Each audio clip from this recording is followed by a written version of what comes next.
والحمد لله ولا إله إلا الله سبحان الله والحمد لله ولا إله إلا الله سبحان الله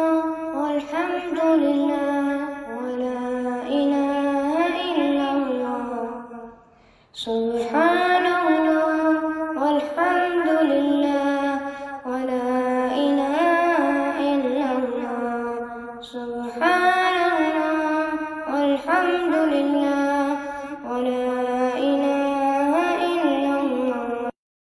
سبحان الله والحمد لله ولا إله إلا الله سبحان الله والحمد لله ولا إله إلا الله سبحان الله والحمد لله ولا إله إلا الله سبحان الله والحمد لله ولا إله إلا الله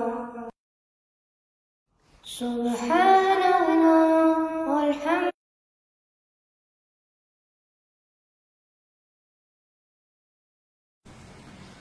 الحمد لله رب العالمين والصلاة والسلام على سيد الأنبياء والمرسلين وعلى آله الطيبين الطاهرين ومن تبعهم بإحسان إلى يوم الدين يا رب العالمين. أما بعد، فقال الله تبارك وتعالى في كلامه المجيد والفرقان الحميد: أعوذ بالله من الشيطان الرجيم، بسم الله الرحمن الرحيم. يا أيها الذين آمنوا اذكروا الله ذكرا كثيرا وسبحوه بكرة وأصيلا. صدق الله مولانا العظيم وبلغنا رسوله النبي الأمي الكريم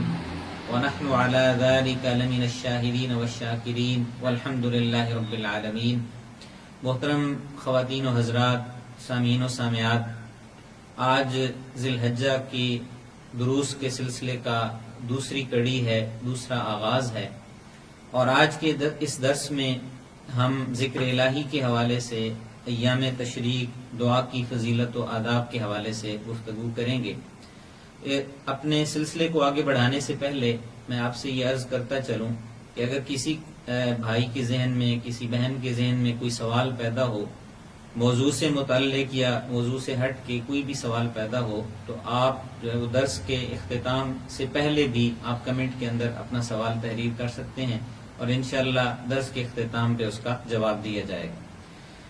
جیسا کہ کل کے درس میں ہم نے نبی اکرم صلی اللہ علیہ وآلہ وسلم کی احادیث کی روشنی میں اور قرآن مجید کی آیات کی روشنی میں اس بات سے آگاہی حاصل کی تھی کہ یہ ایام بڑے قیمتی ایام ہیں اور ان ایام کو قیمتی بنانے کی ضرورت ہے. جب تک ہم اپنے قول، فعل اور عمل کا جائزہ نہیں لیں گے، اپنی نیتوں کا جائزہ نہیں لیں گے، بڑے سے بڑا عمل بھی اگر ہم کر لیں لیکن ہماری نیتوں کے اندر اگر تھوڑی سی بھی ملاوٹ آ گئی ہے، تھوڑی سی بھی کوئی کمی آ گئی ہے، تو بڑے سے بڑا عمل بھی ہمارا اکارت چلا جاتا ہے، ضائع چلا جاتا ہے. تو اس لیے ہمیں یہ چاہیے کہ ہم کوئی بھی عمل کرنے سے پہلے اپنی نیت کا جائزہ لے لیں، اپنے دل کو ٹٹول لیں اور اس کو درست کرنے کی کوشش کر لیں. چونکہ یہ ایام نبی اکرم صلی اللہ علیہ وآلہ وسلم کی احادیث کی روشنی میں حضور نے فرمایا کہ ان ایام میں کوئی عمل بھی جو ہے وہ عام دنوں میں کیا جانے والا عمل ان ایام میں کیے گئے عمل سے بڑھ کر نہیں ہے. یعنی سب سے بڑھ کر جو اعمال ہیں وہ انہی ایام کے ہیں، اپنی فضیلت کے اعتبار سے، اپنے اجر و ثواب کے اعتبار سے. اور جیسا کہ کل ہم نے اس بات کا بھی جائزہ لیا تھا کہ رمضان کے روزے ان کی اپنی اہمیت ہے، لیکن عشرہ ذی الحجہ کے روزوں کی اپنی جگہ پہ اہمیت ہے، اور یوم عرفہ کے روزے کو نبی اکرم صلی اللہ علیہ وآلہ وسلم نے 2 سال کے روزوں کے برابر قرار دیا، اور جو عشرہ ذی الحجہ کے باقی ایام ہیں ان میں سے ہر ایک دن کے روزے کو 1 سال کے برابر قرار دیا گیا ہے. تو یہ بڑے فضیلت کے اور بڑے اجر و ثواب کے ایام ہیں، اور ان ایام میں نبی اکرم صلی اللہ علیہ وآلہ وسلم نے ہمیں کثرت کے ساتھ ذکر کرنے کی، کثرت کے ساتھ تسبیحات کا اہتمام کرنے کا حکم دیا ہے. آپ صلی اللہ علیہ وآلہ وسلم نے فرمایا کہ فَأَكْثِرُوا فِيهِنَّ التَّسْبِيحَ وَالتَّهْلِيلَ وَالتَّكْبِيرَ، کہ کہ کثرت کے ساتھ ان ایام میں تسبیحات کا اہتمام کرو، سبحان اللہ، الحمدللہ، اللہ اکبر، لا الہ الا اللہ۔ اور اسی طرح صحابہ کرام کے سامنے جب حضور نے ان ایام کی فضیلت بیان کی تو صحابہ کرام نے کہا کہ یا رسول اللہ کہ ولل جہاد فی سبیل اللہ، کہ کیا جو ہے وہ جہاد فی سبیل اللہ اس سے بھی بڑھ کر ان ایام کی فضیلت ہے؟ حضور نے فرمایا جی، لیکن پھر آپ نے اس کی وضاحت کی اور آپ نے فرمایا کہ اگر کوئی بندہ وہ اپنے مال اور اپنی جان کے ساتھ وہ اللہ کی راہ میں جہاد کرنے گیا اور کچھ بھی اس کا واپس نہیں آیا، نہ مال واپس آیا نہ جان واپس آئی، تو اس کی فضیلت ہے، اس کے علاوہ باقی کسی عمل کی کوئی فضیلت نہیں۔ تو یہ بہت ہی قیمتی ایام ہیں اور ان کو قیمتی بنانے کی ضرورت ہے۔ آپ کے سامنے جو آیے بینہ تلاوت کی ہے، اس میں اللہ رب العزت نے ایمان والوں کو حکم دیا اور فرمایا کہ اذکروا اللہ ذکرا کثیرا، کہ اللہ کو کثرت سے یاد کرو، کثرت کے ساتھ اللہ کا ذکر کرو، وسبحوہ بکرۃ واصیلا، اور صبح و شام اسی کی تسبیح بیان کرو۔ یعنی ذکر کرنا ہے، اور ذکر کی پھر وضاحت بھی کر دی کہ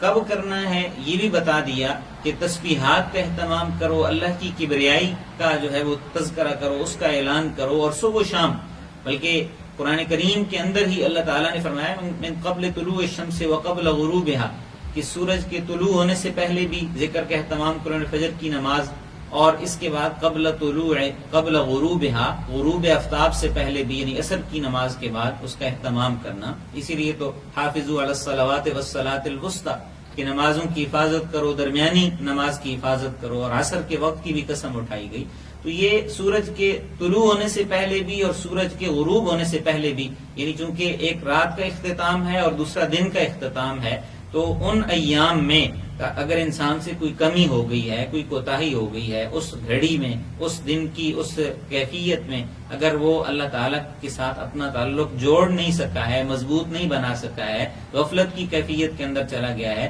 تو اسے چاہیے کہ وہ تسبیحات کا اہتمام کرے، ذکر کا اہتمام کرے، استغفار کا اہتمام کرے، اور اللہ کا قرب حاصل کرنے کی کوشش کرے۔ اب ذکر ہے کیا چیز؟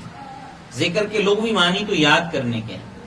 اور ذکر کے میں صرف جو ہے وہ زبان کا استعمال نہیں بلکہ قلب کو بھی اس کی طرف متوجہ کرنا، کہ ہمارا جو جسم ہے، ہمارا جو بدن ہے، ٹھیک ہے، ہماری جو روح ہے، روحانی کیفیت بھی اس کے اندر اس میں شریک ہو جائے، اس عمل کے اندر روحاں جو ہے وہ ذکر کے اندر جب ہو جائے گا تو پھر ذکر کی برکات حاصل ہوں گی۔ اور اللہ رب العزت نے حجاج کرام کا تذکرہ کرتے ہوئے، چونکہ ان ایام میں خصوصیت کے ساتھ حج کا ذکر ہے، تو حج کے ذکر کے ساتھ اللہ تعالیٰ نے ذکر کا ذکر کیا ہے۔ فرمایا کہ فَإِذَا قَضَيْتُم مَنَاسِكَكُمْ فَاذْكُرُوا اللَّهَ كَذِكْرِكُمْ آبَاءَكُمْ أَوْ أَشَدَّ ذِكْرًا، کہ جب تم حج کے مناسک ادا کر لو تو مناسک کے حج ادا کرنے کے بعد کرنا کیا ہے کہ فَاذْكُرُوا اللَّهَ، اللہ کا ذکر کرنا ہے، اللہ کو یاد کرنا ہے۔ اور کیسے یاد کرنا ہے؟ كَذِكْرِكُمْ آبَاءَكُمْ، جیسے تم اپنے آبا و اجداد کا ذکر کیا کرتے تھے، او اشد ذکرا، یا اس سے بھی زیادہ جو ہے وہ اللہ کا ذکر کرنا ہے۔ اب یہ زمانہ جاہلیت میں یہ رواج تھا کہ عرب جو ہے وہ میدان عرفات میں جب اکٹھے ہوتے تھے مزدلفہ میں جا کے، تو وہاں پہ رات کے وقت اللہ کا ذکر کرنے کے بجائے، دعائیں کرنے کے بجائے، آہوزاریاں کرنے کے بجائے وہ کرتے کیا تھے کہ آپس میں فخر اور جو ہے وہ برتری کے اظہار کے لیے مقابلے کیا کرتے تھے، شعر و شاعری کے مقابلے ہوتے تھے، اور اس میں وہ اپنی سخاوت کے تذکرے کرتے تھے، اپنی شجاعت کے تذکرے کرتے تھے۔ تو اللہ نے فرمایا کہ فَاذْكُرُوا اللَّهَ كَذِكْرِكُمْ آبَاءَكُمْ، جیسے تم اپنی آباء و اجداد کی شجاعت کے اور سخاوت کے تذکرے کیا کرتے تھے، تو اب اس سے بڑھ کے تم نے اللہ کا ذکر کرنا ہے۔ تو وہ جو رات ہے وہ بڑی قیمتی رات ہے، اور یہ جو باقی ایام ہیں یہ بھی بڑے قیمتی ایام ہیں ذکر کے حوالے سے۔ اور اللہ تعالیٰ نے قرآن کریم کے اندر ایک مقام پہ نہیں، کئی مقامات پہ اس چیز کو ذکر کیا ہے، بار بار ذکر کیا ہے۔ فرمایا کہ وَلَذِكْرُ اللَّهِ أَكْبَرُ، کہ اللہ کا ذکر یہ سب سے بڑی چیز ہے، یعنی سب سے بڑھ کر جو ہے وہ اللہ کا ذکر ہے۔ اور فرمایا کہ فَاذْكُرُونِي أَذْكُرْكُمْ، کہ مجھے یاد کرو جیسے میں تمہارا تذکرہ کرتا ہوں، اور وَاشْكُرُوا لِي، میرا شکر ادا کرو، وَلَا تَكْفُرُونَ، اور میری ناشکری نہ کرو۔ اور اللہ تعالیٰ نے ایمان والوں کی صفت کے اندر، عقل والوں کی صفت کے اندر، جو عقل مند لوگ ہیں ان کی صفات کے اندر یہ چیز ذکر کی ہے کہ الذین یذکرون اللہ قیاما وقعودا وعلی جنوبہم، کہ وہ لوگ کرتے کیا ہیں کہ یذکرون اللہ، وہ اللہ کا ذکر کرتے ہیں، اور کیسے ذکر کرتے ہیں قیامن کھڑے ہو کر، اور کیسے ذکر کرتے ہیں قعودن بیٹھ کر، وعلی جنوبہم اور اپنے پہلوؤں کے بل لیٹ کر، ویتفکرون فی خلق السماوات والارض اور وہ زمین و آسمان کی تخلیق کے اندر غور و فکر کرتے ہیں۔ تو دیکھیے کہ اللہ تعالیٰ نے عقل مند لوگوں کی، ایمان والوں کی نشانی ہی یہ بتائی ہے کہ وہ اٹھتے بیٹھتے لیٹتے ہر حالت میں اللہ کا ذکر کرتے ہیں۔ اور ذکر ایک ایسی عبادت ہے کہ جس کے حوالے سے کل بھی بات ہوئی تھی کہ ذکر ایسی عبادت ہے کہ جس کے لیے کچھ خاص شرائط بھی نہیں ہے۔ چلتے پھرتے ہم اللہ کا ذکر کر سکتے ہیں، اٹھتے بیٹھتے اللہ کا ذکر کر سکتے ہیں، حتیٰ کہ آرام کرتے ہوئے لیٹے ہوئے بھی جو ہے وہ اپنی تھکاوٹ بھی دور کر رہے ہیں، اپنے جسم کو آرام بھی پہنچا رہے ہیں اور ساتھ ساتھ اللہ کا ذکر کر سکتے ہیں۔ اور وَيَتَفَكَّرُونَ فِي خَلْقِ السَّمَاوَاتِ وَالْأَرْضِ زمین و آسمان کی تخلیق کے اندر غور و فکر کرنا، یعنی ذکر اور فکر، اللہ کو یاد کرنا اور اللہ کی قدرت کے جو مظاہر ہیں ان کے اندر غور و فکر کرنا، یہ دونوں چیزیں اللہ تعالیٰ نے عبادت قرار دی ہیں۔ ذکر بھی عبادت ہے اور فکر بھی عبادت ہے۔ تدبر جس کو کہا گیا ہے، لآیات لقوم یعقلون، اس میں لآیات لقوم یتفکرون، جو لوگ تفکر کرتے ہیں، جو لوگ عقل رکھتے ہیں، جو لوگ تدبر کرتے ہیں، ان کے لیے قرآن کے اندر نشانیاں ہیں، کائنات کے اندر ان کے لیے نشانیاں ہیں اور وہ اپنے رب کی قدرت کاملہ کو پہچان سکتے ہیں۔ اور اللہ تعالیٰ نے قرآن کریم کے اندر یہ چیز بھی فرمائی ہے کہ الذین آمنوا وتطمئن قلوبہم بذکر اللہ، الا بذکر اللہ تطمئن القلوب، کہ وہ لوگ جو ایمان لائے ہیں تو ان کی ایمان کی کیفیت کیا ہے کہ تطمئن قلوبہم بذکر اللہ، کہ ان کے دل اللہ کے ذکر کے ساتھ اطمینان حاصل کرتے ہیں، سکون حاصل کرتے ہیں۔ الا سن لو، بذکر اللہ تطمئن القلوب، اللہ کے ذکر کے ساتھ ہی دل مطمئن ہوتے ہیں۔ یعنی آج ہر بندہ وہ پریشانی کا شکار ہے، ہر بندہ یہ شکوہ کرتا ہے، بے چینی کا اظہار کرتا ہے۔ ہر بندے کی بے چینی کی اور پریشانیوں کی نوعیتیں مختلف ہیں، لیکن اللہ کا ذکر ایسی چیز ہے کہ جو انسان کو اندر سے پرسکون کر دیتا ہے، انسان روحانی طور پہ جو ہے وہ آسودہ ہو جاتا ہے اور اپنے آپ کو وہ مطمئن کر لیتا ہے کہ جب انسان اللہ کا ذکر کرنے والا ہے۔ اب اللہ کا ذکر صرف یہ سبحان اللہ الحمدللہ کی حد تک نہیں ہے، بلکہ جو ہے وہ اللہ کو پہچاننا، اللہ کی قدرت کاملہ کو پہچاننا، اور اللہ کی قدرت کاملہ کو پہچان کے اللہ کی مخلوق ہونے کی حیثیت سے جب ہم اللہ کو پہچان لیتے ہیں، اللہ کا تعارف حاصل کر لیتے ہیں، اللہ کے ساتھ تعلق قائم کر لیتے ہیں، تو وہ تعلق جتنا مضبوط ہوتا چلا جاتا ہے اتنا ہی انسان جو ہے وہ پرسکون بھی ہوتا چلا جاتا ہے، اطمینان بھی حاصل کرتا چلا جاتا ہے۔ اب دیکھیے کہ ہمارے ایمانیات کے اندر ایک چیز ہے کہ والقدر خیرہ وشرہ من اللہ تعالی، کہ اچھی اور بری تقدیر یہ اللہ کی طرف سے، یعنی تقدیر پر ہمارا ایمان ہے، ہمیں نفع پہنچا ہے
اپنے گوہر مقصود تک پہنچتے ہیں، انہیں کچھ ذکر کرنے والے لوگ مل جاتے ہیں تو وہ اس محفل کو ڈھانپ لیتے ہیں، رحمت کے ساتھ ڈھانپ لیتے ہیں. حفتہم الملائکہ غشیتہم الرحمہ، حدیث کے الفاظ ہیں کہ فرشتے ان کے اوپر سے اپنے پروں سے سایہ کر لیتے ہیں اور رحمت کے ساتھ ڈھانپ لیتے ہیں. اور پھر جب وہ فرشتے واپس پلٹ کے اللہ کے سامنے جاتے ہیں تو اللہ تعالیٰ ان فرشتوں سے کچھ سوال و جواب کرتے ہیں. اب حالانکہ اللہ کو سوال و جواب کی ضرورت نہیں ہے، لیکن تمثیلی انداز میں اس مثال کے ذریعے یہ سمجھایا ہے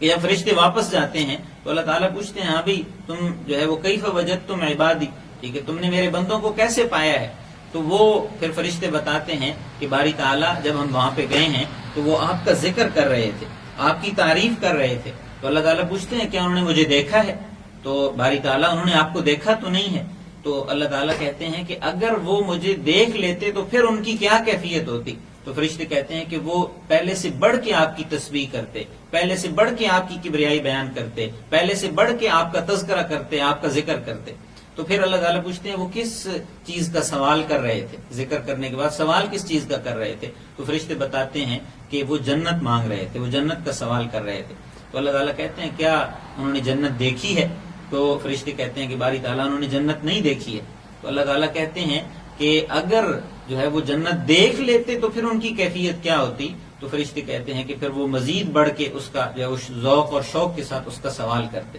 پھر اللہ تعالیٰ فرشتوں سے پوچھتے ہیں بھائی ان کی کیا کیفیت تھی، وہ پناہ کس چیز سے مانگ رہے تھے؟ تو فرشتے کہتے ہیں کہ باری تعالیٰ وہ جہنم سے پناہ مانگ رہے تھے. تو اللہ تعالیٰ پھر کہتے ہیں کہ کیا انہوں نے جہنم دیکھی ہے؟ تو فرشتے کہتے ہیں کہ باری تعالیٰ انہوں نے جہنم تو نہیں دیکھی ہے. تو فرمایا کہ اگر جہنم دیکھ لیتے تو پھر ان کی کیا کیفیت ہوتی؟ تو فرشتے کہتے ہیں کہ باری تعالیٰ وہ زیادہ جو ہے وہ ڈر کے اور زیادہ انابت کے ساتھ جو ہے وہ آپ کی طرف متوجہ ہوتے اور جہنم سے پناہ مانگتے. تو یہ دیکھیے کہ بڑی تمثیل کے ساتھ ایک مثالی انداز میں سوال و جواب کے انداز میں نبی اکرم صلی اللہ علیہ وسلم نے اس چیز کو بیان کیا کہ تاکہ ہم ذکر کو اہمیت دیں اور ذکر کی اہمیت کو سمجھیں. حضرت ثوبان رضی اللہ تعالیٰ عنہ ایک صحابی ہیں، وہ بیان کرتے ہیں کہ جب قرآن کریم کی آیت نازل ہوئی کہ والذین یکنزون الذهب والفضة ولا ينفقونها فی سبیل اللہ فبشرهم بعذاب علیم، کہ وہ لوگ جو سونا چاندی جمع کر کے رکھتے ہیں، خزانے بناتے ہیں، اسے اللہ کی راہ میں خرچ نہیں کرتے ہیں، تو اے نبی آپ انہیں عذاب علیم کی بشارت دیں. تو صحابہ کرام جو ہے وہ وہاں پہ موجود تھے، وہ کہنے لگے کہ یہ آیت تو سونے چاندی کے بارے میں نازل ہوئی ہے، یعنی سونا چاندی ہم نے جمع نہیں کرنا ہے، مال و دولت جمع نہیں کرنا ہے. اور پھر کہتے ہیں کہ اگر ہم جان لیتے کہ کون سا مال بہتر ہے تو ہم اس کا ذخیرہ بناتے. تو حضور اکرم صلی اللہ علیہ وسلم نے فرمایا کہ سب سے افضل چیز، فرمایا کہ افضلہ لسان ذاکر، سب سے افضل چیز وہ ذکر کرنے والی زبان ہے، وقلب شاکر، اور اللہ کا شکر ادا کرنے والا دل ہے. اور تیسری چیز آپ نے فرمایا کہ وزوجۃ مؤمنہ، اور ایمان والی بیوی ہے کہ تعینہ علی ایمانہ، کہ جو ایمان کے کاموں میں، جو اللہ کے دین کے کاموں میں اپنے شوہر کی معاونت کرتی ہے، اس کی مدد کرتی ہے. تو فرمایا کہ یہ تین چیزیں تم کر سکتے ہو، ان کا اہتمام کر سکتے ہو. اور حضور اکرم صلی اللہ علیہ وسلم نے پھر فرمایا کہ لکل شیء ثقالہ، کہ ہر چیز کو اس کا زنگ اتارنے کے لیے کوئی چیز ہوتی ہے. جیسے لوہے کو زنگ لگ جاتا ہے تو اس کو اتارنے کے لیے جو ریگ مار یا کوئی ایسی کھردری چیز اس کے اوپر لگائی جاتی ہے، یا کوئی لیکوڈ چیز لگائی جاتی ہے تاکہ لوہے کا زنگ اتارا جائے. تو فرمایا کہ ہر چیز کو زنگ لگتا ہے اور اس کے زنگ کو سیکل کرنے کے لیے، اتارنے کے لیے کوئی چیز ہوتی ہے. تو فرمایا کہ ثقالۃ القلوب ذکر اللہ، کہ دلوں کا زنگ اتارنے کا جو ریگمار ہے، جو چیز ہے جو دلوں کا زنگ اتارتی ہے، فرمایا کہ ذکر اللہ، وہ اللہ کا ذکر ہے. اور اسی چیز کو اللہ نے قرآن کے اندر فرمایا ہے، فرمایا کہ کلا بل ران علی قلوبہم ما کانوا یکسبون، کہ ان کے دلوں کو ان کے گناہوں کی وجہ سے، ان کی نافرمانی کی وجہ سے زنگ لگ چکا ہے. تو اس زنگ کو دور کرنے کا طریقہ کیا ہے کہ اللہ کا ذکر کیا جائے، اللہ کو یاد کیا جائے اور اپنی زبان کو تر رکھا جائے. ایک دیہاتی نے نبی اکرم صلی اللہ علیہ وسلم سے پوچھا کہ یا رسول اللہ ای الناس خیر، کہ کون سے لوگ اچھے ہیں، کون سے لوگ لوگوں میں اچھے ہیں. تو حضور اکرم صلی اللہ علیہ وسلم نے فرمایا کہ طوبی لمن طال عمره وحسن عمله، کہ اس بندے کے لیے خوشخبری ہے کہ جس کی عمر لمبی ہے اور اس کے اعمال اچھے ہیں. یعنی لمبی عمر اللہ نے دی ہے اور اس لمبی عمر میں نیک اعمال کرنے کی بھی اللہ نے توفیق دے دی ہے. تو فرمایا کہ وہ بندہ لوگوں میں سے سب سے اچھا ہے. تو پوچھا گیا پھر اس دیہاتی نے دوسرا سوال کیا اور کہنے لگا کہ یا رسول اللہ ای الاعمال افضل، تو اعمال میں سے کون سی چیز افضل ہے؟ یہ تو انسانوں میں سے لوگ جو افضل تھے آپ نے بتائے ہیں، تو اعمال میں سے، عملوں میں سے کون سا عمل سب سے افضل ہے؟ تو حضور نے فرمایا کہ ان تفارق الدنیا، کہ تم دنیا کو اس حالت میں چھوڑو کہ لسانوں کا رطب من ذکر اللہ، کہ تمہاری زبان اللہ کے ذکر سے تر تھی، یعنی ذکر کرتے ہوئے تم دنیا سے جاؤ۔ جب ہم اپنی زبانوں کو ذکر کے ساتھ لگا کے رکھیں گے تو آخری لمحات میں بھی یقیناً ہماری زبان پر اللہ کا نام ہوگا، اللہ کے نام کا تذکرہ ہوگا اور اسی کی معرفت ہوگی۔ اگر یہ کیفیت نہیں ہوگی تو پھر کیا ہے کہ اگر لہو و لعب کے اندر اپنی زندگی گزاری ہے تو آخری لمحات میں وہی کیفیات اور وہی کلمات جاری ہوں گے کہ جو انسان دنیا کے اندر پسند کیا کرتا تھا۔ اور اللہ تعالیٰ نے قرآن کریم کے اندر یہ چیز ذکر کرتے ہوئے فرمایا کہ وَمَنْ أَعْرَضَ عَنْ ذِكْرِي فَإِنَّ لَهُ مَعِيشَةً ضَنْكَ، کہ جو بندہ میرے ذکر سے اعراض کرے گا، میرے ذکر سے منہ موڑے گا تو اس کے لیے تنگی کا جینا ہوگا، اس کی معیشت تنگ ہوگی، اس کو خوشحالی نہیں ملے گی، اس کا جینا جو ہے وہ تنگی کا ہوگا۔ اور یہ بھی فرمایا کہ وَمَنْ يَعْشُ عَنْ ذِكْرِ الرَّحْمَنِ نُقَيِّضْ لَهُ شَيْطَانًا فَهُوَ لَهُ قَرِينٌ، کہ جو بندہ رحمان کے ذکر سے منہ موڑتا ہے، رحمان کے ذکر سے غافل رہتا ہے، تو اس کا نتیجہ کیا نکلتا ہے کہ نقیض لہو شیطانا، ہم شیطان کو مقرر کر دیتے ہیں، فہو لہو قرین، اور وہ اس کا ساتھی بن جاتا ہے۔ تو یہ جو ہے وہ ذکر کے حوالے سے قرآنی آیات اور اسلامی تعلیمات کا میں نے مختصر سا جو ہے وہ اس میں سے کچھ چیزیں آپ کے سامنے بیان کی ہیں کہ جس میں ذکر کی اہمیت ہمیں پتہ چلتی ہے، اور پھر کلمات ذکر، کون کون سا ذکر کرنا چاہیے، وہ تو نبی اکرم صلی اللہ علیہ وسلم نے بڑی وضاحت کے ساتھ اور بڑی تفصیل کے ساتھ مختلف اذکار کی طرف رہنمائی کی ہے۔ تسبیحات ہیں، تکبیرات ہیں، یعنی تسبیح کا مطلب سبحان اللہ، اسی طرح الحمدللہ، اللہ اکبر، لا الہ الا اللہ، اسی طرح استغفار کے کلمات ہیں، اسی طرح آگے چل کے ایام تشریق آ رہے ہیں، ان کا اہتمام ہے۔ تو یہ چیزیں ایسی ہیں کہ جن کی بہت زیادہ انسان کی روح کے اوپر ان کے اثرات ہوتے ہیں اور برکات ہوتی ہیں۔ اور نبی اکرم صلی اللہ علیہ وآلہ وسلم نے ایک حدیث بیان کی ہے، آپ نے فرمایا کہ کلمتان خفیفتان علی اللسان، کہ دو کلمات ایسے ہیں کہ جو زبان کے اوپر بڑے ہلکے ہیں، لیکن ثقیلتان فی المیزان، وہ نامہ اعمال کے اندر جب نامہ اعمال کو تولا جائے گا تو اس میں بڑے وزنی ہیں، اور حبیبتان الی الرحمن، اور وہ اللہ کو بہت پسند ہے۔ اور وہ کون سے کلمے ہیں؟ دو کلمے، فرمایا کہ سبحان اللہ وبحمدہ سبحان اللہ العظیم، کہ اللہ کی تسبیح بیان کرنی ہے، سبحان اللہ، اللہ پاک ہے، وبحمدہ، تعریفیں اسی کے لیے ہیں، سبحان اللہ العظیم، اللہ پاک ہے اور ساری عظمتیں بھی اسی کے لیے ہیں۔ حضرات گرامی، ذکر کی ہی ایک صورت تکبیرات تشریق ہیں، ایام تشریق۔ ایام تشریق جو ہے وہ 9 ذی الحجہ فجر کی نماز سے لے کر عصر 13 کی عصر تک، یہ تقریباً 23 نمازیں بنتی ہیں۔ تو ان 23 نمازوں میں 23 جو ہے وہ نمازیں ہیں، ہر فرض نماز کے بعد وہ ایک دفعہ تکبیر کہنی یہ واجب ہے، یہ لازم ہے۔ اور وہ تکبیرات کیا ہیں؟ اللہ اکبر، اللہ اکبر، لا الہ الا اللہ واللہ اکبر، اللہ اکبر وللہ الحمد۔ اللہ کی کبریائی ہے کہ اللہ اکبر، اللہ سب سے بڑا ہے، اللہ اکبر، اللہ سب سے بڑا ہے، لا الہ الا اللہ، اللہ کے علاوہ اور کوئی الہ نہیں ہے، واللہ اکبر، اللہ سب سے بڑا ہے، اللہ اکبر، اللہ سب سے بڑا ہے، وللہ الحمد، اور تعریفیں اسی کے لیے۔ تو یہ کلمات، ان کا ورد کرنا، ذکر کرنا، ایک دفعہ تو کہنا مردوں کے لیے بآواز بلند، یعنی بہت زیادہ بلند آواز بھی نہیں اور بہت پست آواز بھی نہیں، بلکہ درمیانی آواز میں ان کا کہنا یہ لازم ہے اور ضروری ہے۔ اور خواتین کے لیے جو ہے وہ پست آواز کے اندر ان کا ذکر کرنا، ان کا اہتمام کرنا یہ لازم ہے اور ضروری ہے۔ پھر تکبیرات تشریق کی حکمت کیا ہے؟ حافظ ابن حجر اسقلانی رحمہ اللہ جو ہے وہ حافظ الحدیث تھے، یعنی حدیث کے حافظ تھے۔ حافظ القرآن تو ہوتے ہیں، ٹھیک ہے، لیکن وہ حافظ الحدیث تھے، اور ان کی ایک کتاب ہے جو انہوں نے بخاری کی شرح لکھی ہے۔ تو وہ کہتے ہیں کہ ہر مشکل اور ہر خوشی کے موقع پر تکبیر کا پڑھنا سنت سے ثابت ہے۔ یعنی خوشی ہے، ٹھیک ہے، تو خوشی پہ اللہ کا شکر ادا کرنا ہے، اور مصیبت ہے، تکلیف آ گئی ہے، پریشانی آ گئی ہے، تو اس میں بھی اللہ کی طرف متوجہ ہونا ہے، یہ سنت سے ثابت ہے۔ تو اس میں جو ہے وہ اللہ تعالیٰ کی ہر عیب سے منزہ ذات، پاک ذات ہونے کا اقرار کرنا مقصود ہے، کہ تاکہ ہم جو ہے وہ خوشی کے ایام ہیں، ٹھیک ہے، قربانی کے ایام ہیں، اور ان خوشی کے ایام میں، قربانی کے ایام میں ہم اللہ کا ذکر کریں، اللہ کو یاد کریں کہ ہم جو ہے وہ خوشی کے ایام کے اندر بھی اللہ کی طرف متوجہ ہوتے ہیں، انابت اللہ اختیار کرتے ہیں، رجوع اللہ ہوتی ہے۔ اب کتنی بار کہیں اس کی بات ہو گئی ہے کہ ایک دفعہ کہنی لازم ہے، باقی بات کی جاتی ہے کہ 2 دفعہ کہنی یا 3 دفعہ کہنی، ٹھیک ہے، تو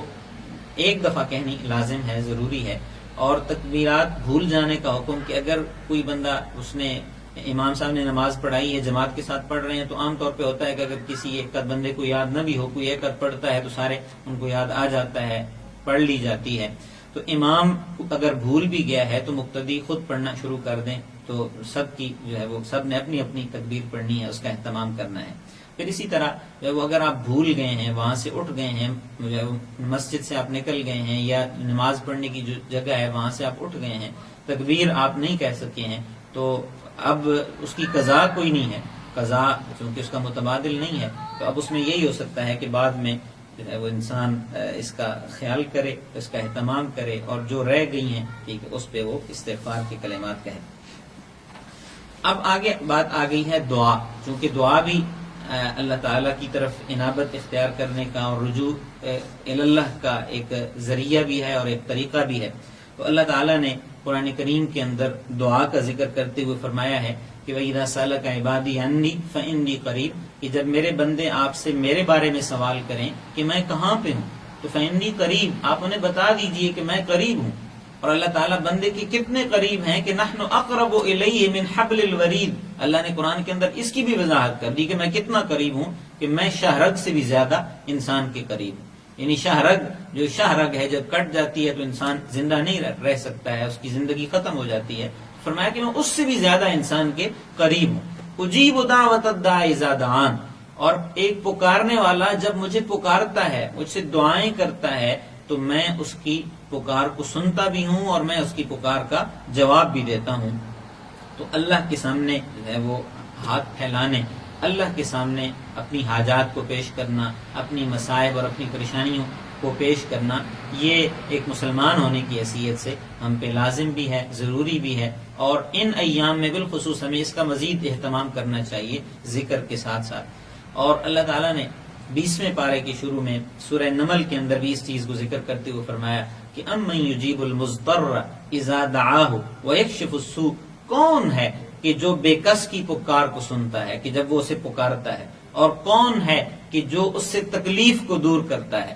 تو اللہ کے علاوہ اور کون ہو سکتا ہے ایسا کہ جو انسان کی تکلیف کو سنے بھی اور انسان کی تکلیف کو دور بھی کرے۔ تو اللہ تعالیٰ کو پکارنا، اللہ سے دعائیں کرنا، اللہ کے سامنے اپنی حاجات کو پیش کرنا، یہ جو ہے وہ ایک مسلمان ہونے کی حیثیت سے بھی ہم پہ لازم ہے اور ایک مومن ہونے کی حیثیت سے بھی ہم پہ لازم ہے۔ اور نبی اکرم صلی اللہ علیہ وآلہ وسلم نے باقاعدہ دعا کو عبادت قرار دیا۔ آپ نے فرمایا کہ الدعاء هو العبادہ،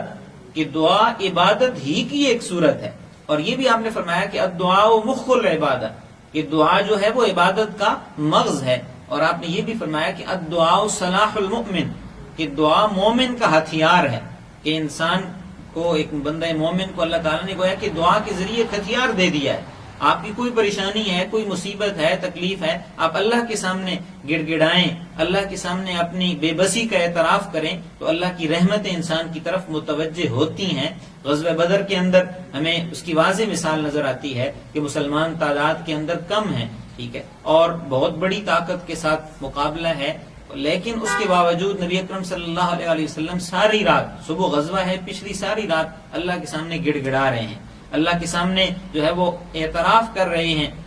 کہ اے اللہ، یہ جو چند ایمان والے تھے، ٹھیک ہے، جو چند لوگ آپ کی وحدانیت کا اقرار کرنے والے تھے، انہیں میں لے آیا ہوں، یہ آپ کے دربار میں حاضر ہو گئے ہیں، اور یہ آپ کے نام کی سربلندی کے لیے وقف اور اپنی جان کو قربان کرنے کے لیے تیار بیٹھے ہیں۔ تو اے اللہ، اگر یہ لوگ ختم ہو گئے، یہ لوگ بھی شہید ہو گئے، یہ لوگ بھی مٹ گئے، تو پھر جو ہے وہ توحید کا علم بردار کون ہوگا؟ تو نبی اکرم صلی اللہ علیہ وسلم نے بہت زیادہ دعائیں کی، حتیٰ کہ روایت میں آتا ہے کہ حضرت ابوبکر صدیق رضی اللہ تعالیٰ عنہ جو ہے وہ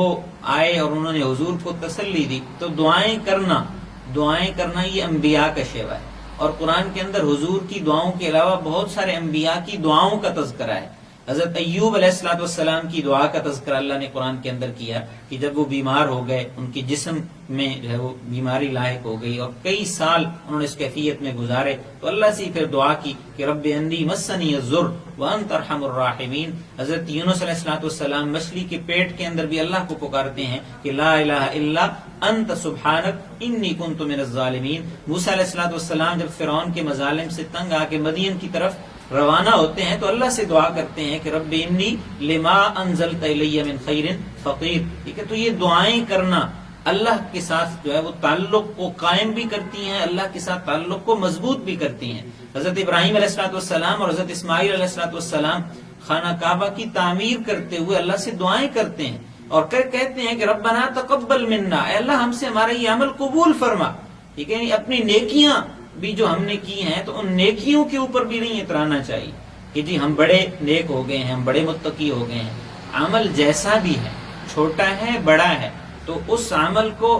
اس کی وقت تب ہوگی کہ جب وہ اللہ کے ہاں قبولیت کا درجہ پا لے گا۔ تو فرمایا کہ ربنا تقبل منا، اے اللہ ہم سے یہ عمل قبول فرما۔ تو ہم نے بھی کیا کرنا ہے کہ جو عبادتیں کرنی ہیں، جو عبادتیں کی ہیں، ٹھیک ہے، ٹوٹی پھوٹی عبادتیں، اس کے اندر جو ہم سے کمیاں کوتاہیاں ہو گئی ہیں، تو ہم اللہ سے دعا کریں کہ اللہ ہماری یہ عبادت، ہم انسان ہیں، کمزور ہیں، بے بس ہیں، کچھ بھی نہیں ہیں، لیکن اللہ ہم آپ کے بندے ہیں، آپ ہماری اس عبادت کو اپنی بارگاہ میں قبول فرمائیے۔ اور اللہ تعالیٰ تو اتنے رحیم ہیں، اتنے مہربان ہیں کہ حضرت عبداللہ ابن مبارک رحمہ اللہ بڑے مشہور بزرگ گزرے ہیں، وہ کہتے ہیں الرحمن الرحیم۔ ہمیں چونکہ سورہ فاتحہ کو سورۃ الدعا بھی کہتے ہیں کہ یہ ایک دعا ہے، دعائیہ کلمات ہیں، اللہ نے دعا کرنے کا ایک طریقہ انسان کو سکھایا ہے۔ تو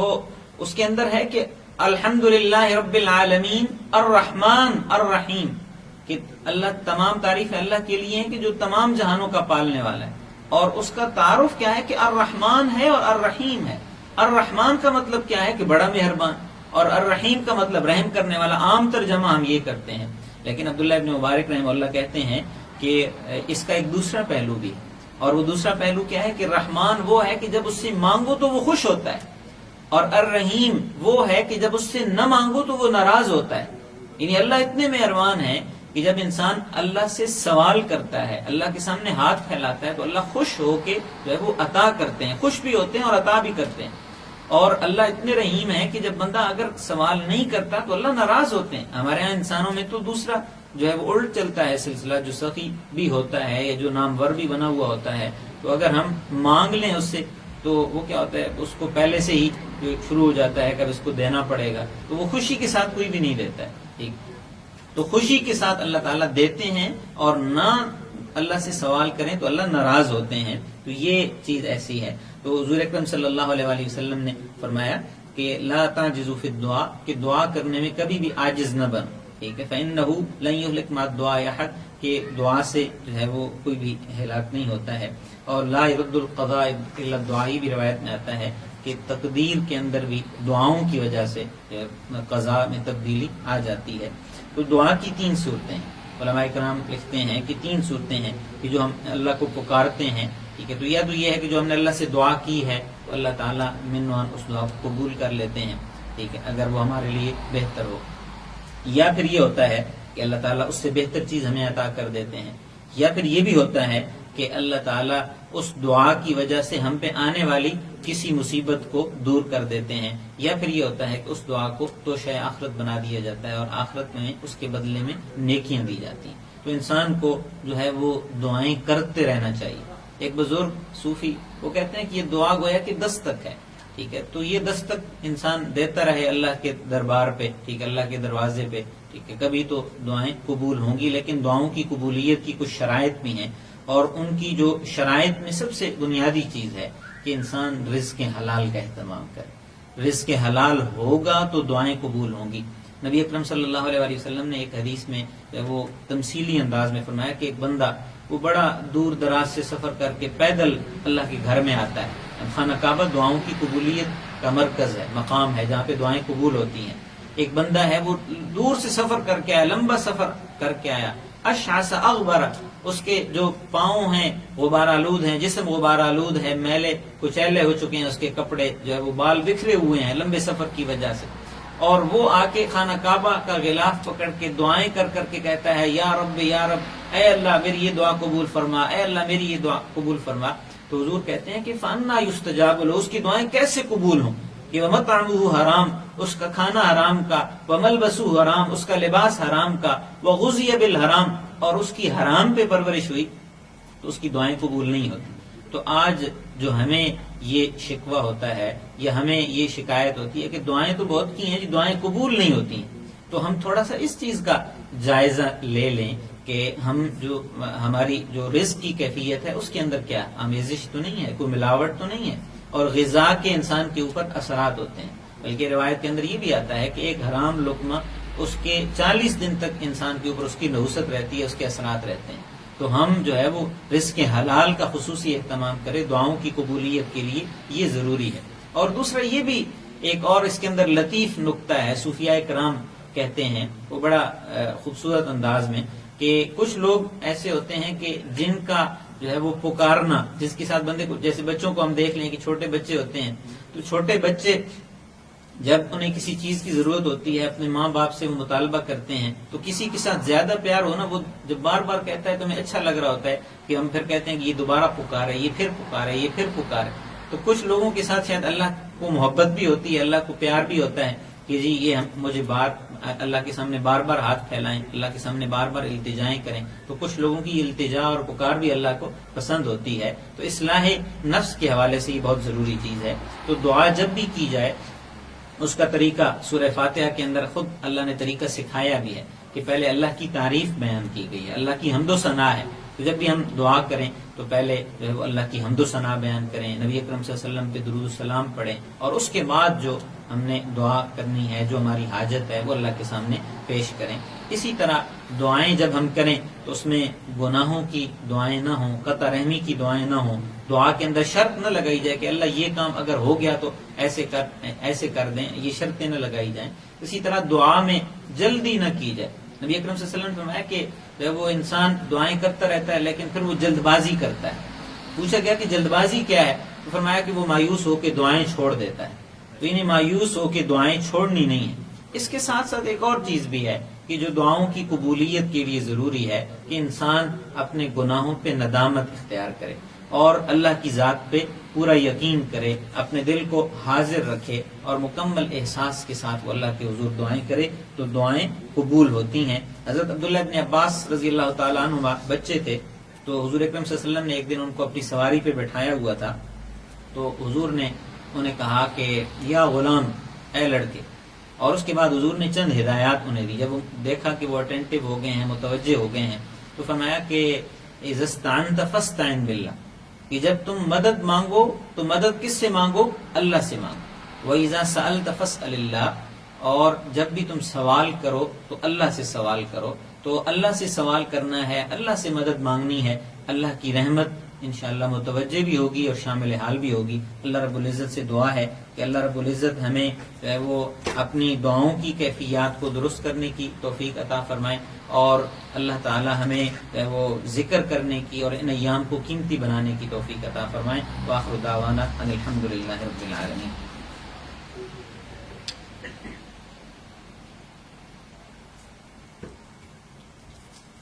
سوالات کے حوالے سے تو کوئی اگر ہو تو آپ کر سکتے ہیں، کمنٹ میں آپ کر دیں، بعد میں انشاءاللہ میں تحریری طور پر اس کا جواب دے دوں گا۔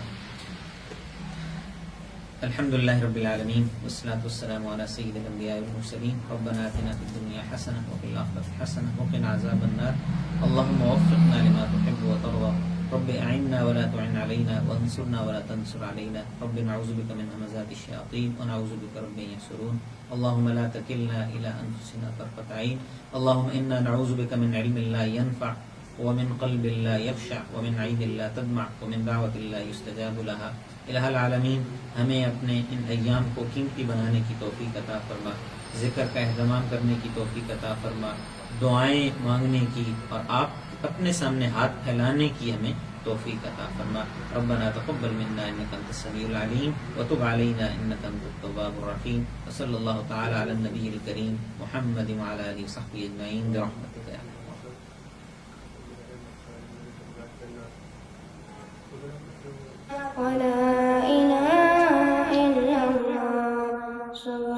الله والحمد لله ولا إله إلا الله سبحان الله والحمد لله ولا إله إلا الله سبحان الله والحمد لله ولا إله إلا الله سبحان الله والحمد لله ولا إله إلا الله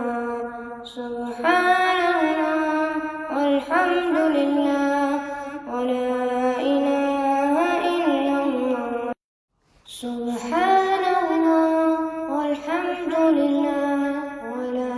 إله إلا الله سبحان الله والحمد لله ولا إله إلا الله سبحان الله والحمد